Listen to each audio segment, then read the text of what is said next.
Alright guys, how's it going? So today is August 16th. It has been a very long day. Started early, and I think I spent more time outside my cab than inside my cab today. Let me just go over a few things. So right now, we're unplugging the back end of a combine. Yes, this is what looks like to be a round bale. Is actually lentil stubble. It's wet, come out in chunks. It's like silage actually, it probably smells like silage. This was only part of the pile. There's another part of the pile somewhere over there. We actually moved behind these trees for shelter of the wind. Yes, I apologize about the wind. I do not have my mic on right now. This was probably a category 10 plug. This took 2 hours with 2 guys to unplug.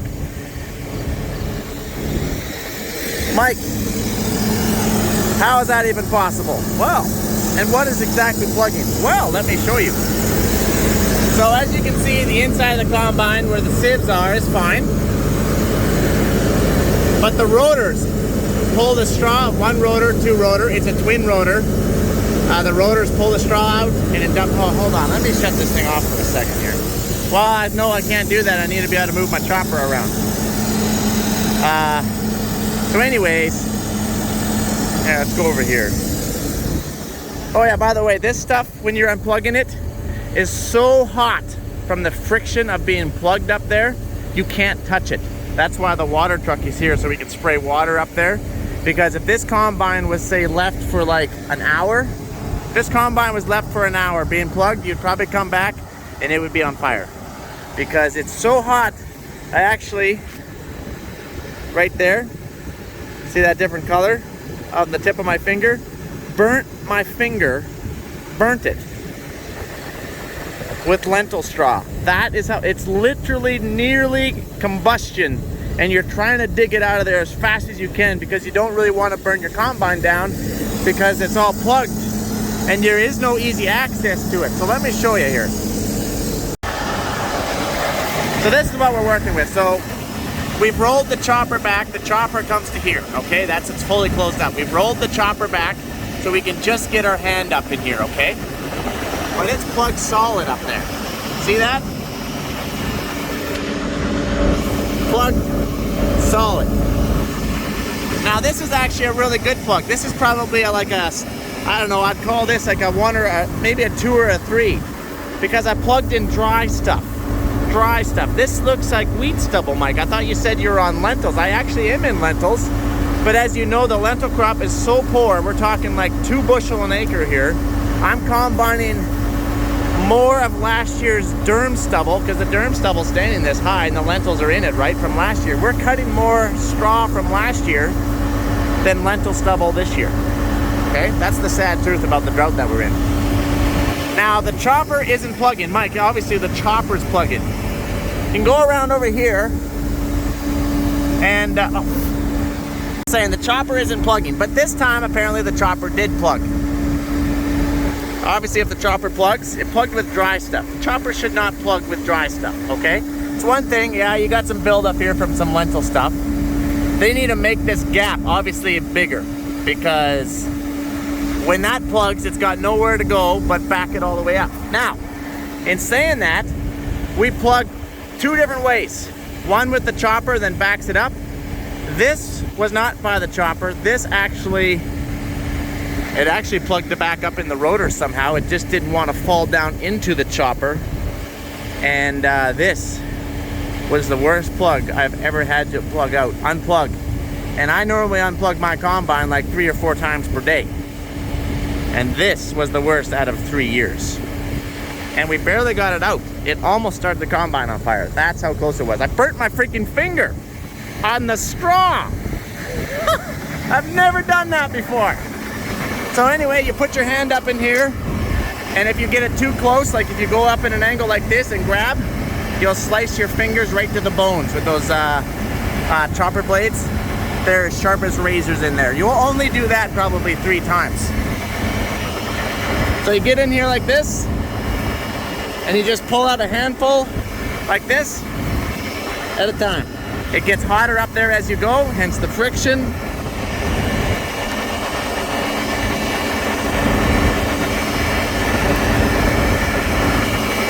Like that. Hold on, someone's trying to call me. There we go. So when it's dry like this, it unplugs really easy. When it's lentil stubble and wet, it does not unplug well. Also, there's kochia weed in here. You guys know what kochia weed is, right? I showed you that in my last couple videos. This is a small chunk of it. And you see how it literally comes out in cakes.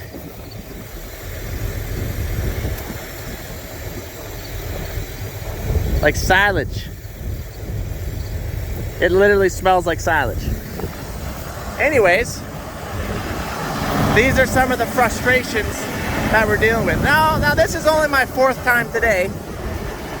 It kind of put me in a bitter mood because it was a stage 10 plug over there and it was 36 degrees outside Celsius with the wind blowing. The other frustration that apparently we have is we're always blowing O-rings. We blow like probably 2 O-rings a day. And what happens when you blow an O-ring? Well, no, not on the cylinder here. It actually, there's a hydraulic valve block up there. You can't see it. I'd have to pull this shield off. I'm not gonna pull the shield off. But anyway, it kind of leaks down there on top of that cylinder. There's only one way. How would you suspect that you would know that you blew an O-ring? Well, you'd be calmed by an alarm and an alarm says low hydraulic oil. You instantly know that you blew an O-ring. So that kind of gets expensive, and after a while, after all the oil you keep pumping into the thing. Anyways, it's been a bit of a frustrating day. It'll probably take me another hour to get this dug out, but I gotta get digging or it's just never gonna get done. So talk to you a little bit later. Before I do that, I know you guys got some questions. Like, obviously, Mike, you plugged your chopper this time because you're not actually chopping your straw. You need to chop that stuff up into small little pieces. I do. I got my blades inserted in. I'm chopping it up into little wee pieces. And I still plugged. Okay, we've been digging away. Our pile is getting bigger. Whew, sorry about that. So, we gotta just keep digging this stuff out.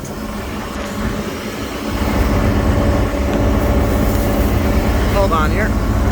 Kinda gotta get right in here. The worst is when you plug in Russian and Canada thistle. Yes, you can wear gloves. Mike, how come you're not wearing them? Because you can't get a good grab on it. You pretty much got to use your bare hands. Oh.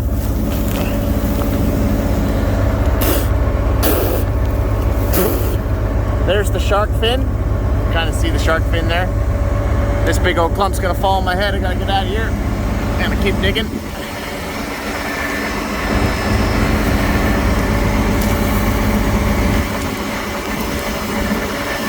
I'm just gonna keep digging here. Okay, so we worked the chopper back. The pile's gotten bigger. So the goal here is to keep digging everything out so you can work your chopper back. Like I said, our chopper opened up this much, which means it's gonna be a pretty easy one. When you plug this thing super bad, your chopper's gonna open up this much. How are you supposed to unplug it? Well, fortunately, that was a complaint on year 1. So they put this panel in here with some bolts on each end. You can actually pull this panel out to get to the plug. That actually does work. This panel had to come off for that bad one. There you go. So here's the shark fin. That's supposed to keep the vortex between the 2 rotors from sucking it back up. That was a problem in year 1. But as you can see, right there is your sensor. That sensor supposed to push in. That tells you that you're plugged, right? Yeah, that's never worked.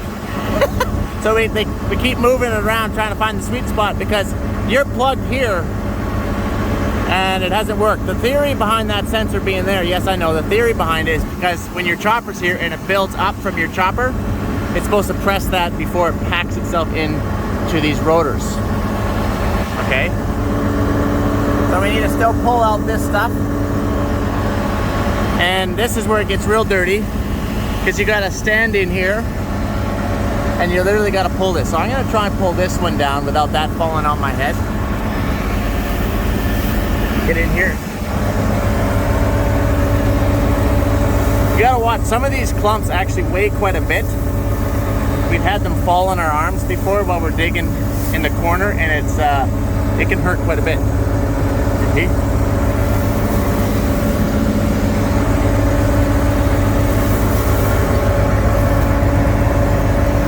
Oh, this is gonna be dirty. That's my older brother. He's here. He doesn't like the camera, but he's here trying to help me dig this thing out. So we thank him for that. This is coming out really nice. Like I said, this is like a category 2 or so plug. Yes, it did bend the tines. That is normal. Now I can turn the rotors on. I should be able to spit this last stuff out. But we need to dig this chopper out without cutting our fingers. All right, guys, we're done. It's out. It's clean.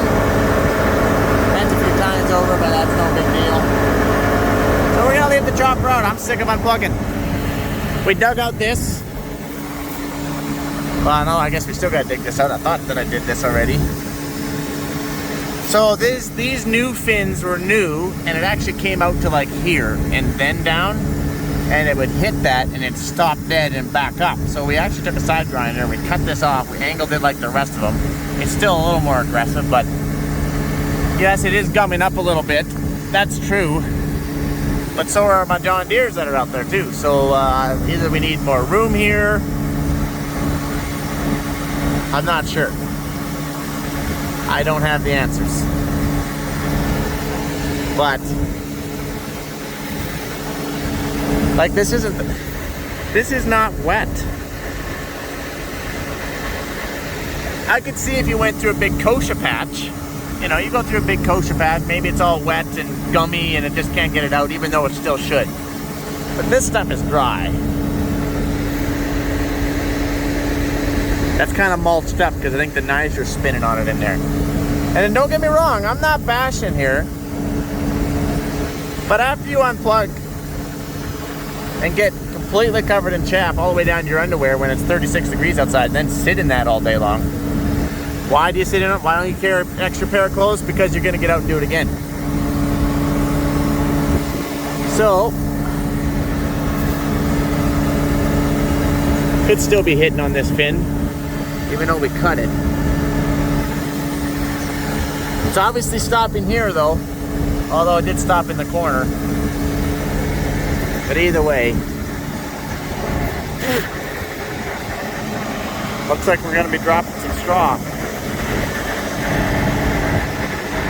And I'm not a big fan of that. Don't have anything to even bail it up with, although this was the year to do it because there's lots of ranchers out there that sure use it. But, well, anyways,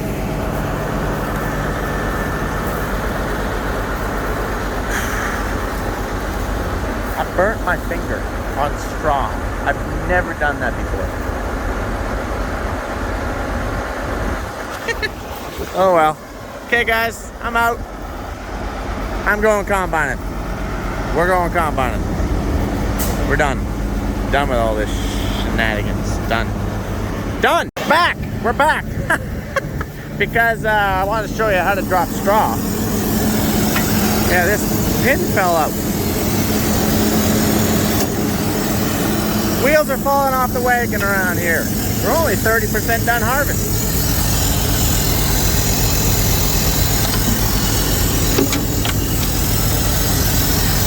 So this belt goes on this big pulley right here. Just gotta take it off, hook it right there. Because this is still spinning, right? And when you back your chopper up, it actually loosens the tension on the belt, so that way you can actually take it off. Now you guys know that little tin bit. Now we should be good to go.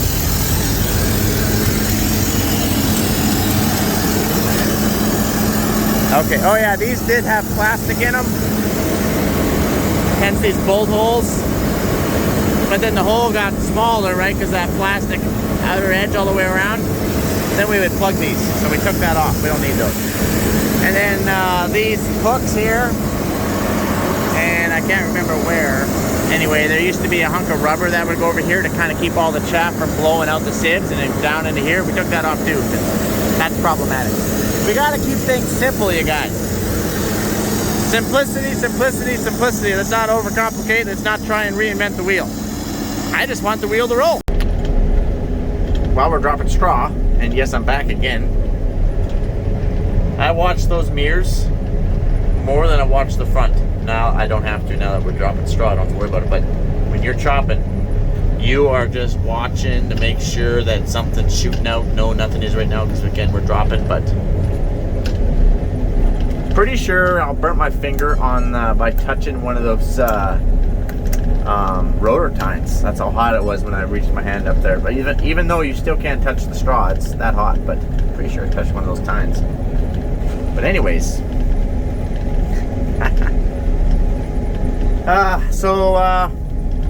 Mike, I know you guys got some questions. But so, do people come over and help you when you plug?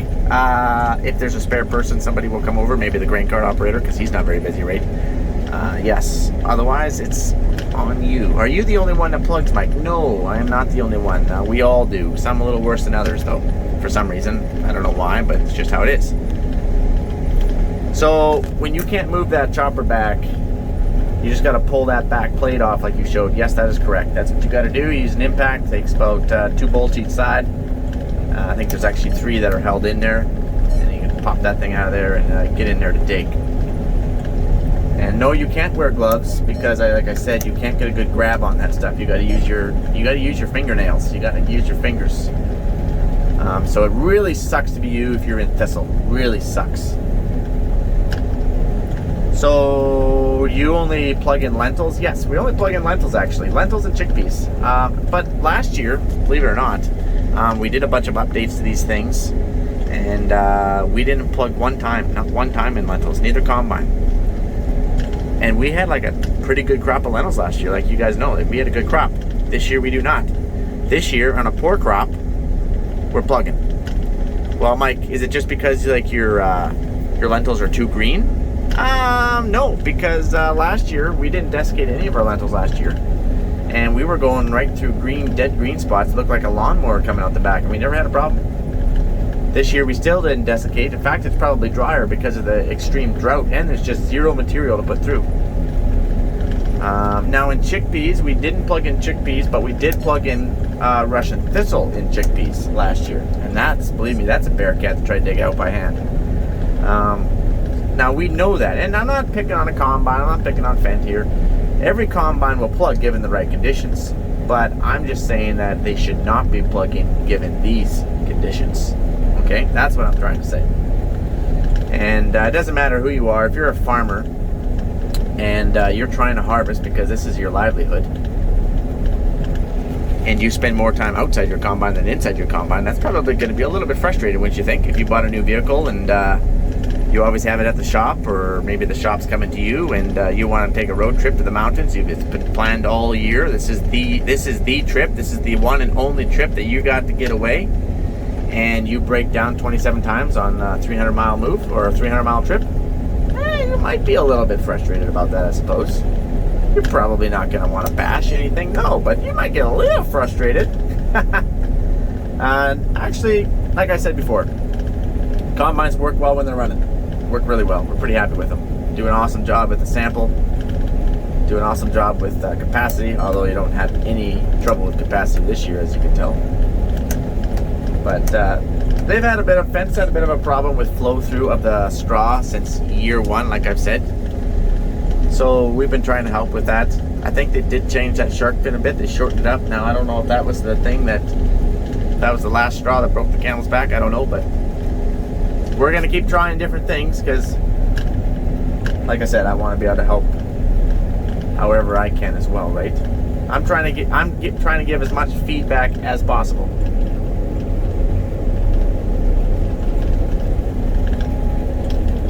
Probably more feedback than what they even want, to be honest. It's doing an all 3 bushels an acre here. Yeah. It's a good crop. Real good.